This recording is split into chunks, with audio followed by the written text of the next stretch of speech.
की मैदान में।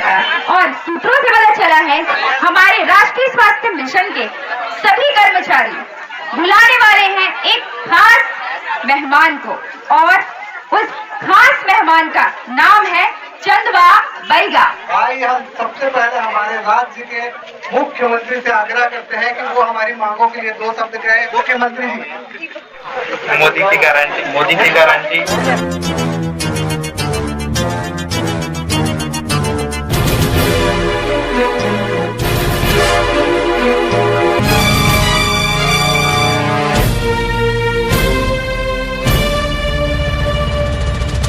चंदवा बैगा गा, ए चंदवा बैगा।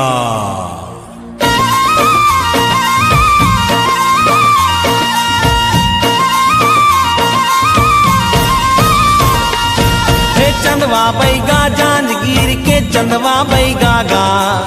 नीम के साटी मार के बैगा भूत भगावेगा। हे धूप दिखावे नींबू काटे चंदवा बैगा गा। देश सड़ासण, देश सड़ासण, देश सड़ासण, देश सड़ासण मारे बैगा गा।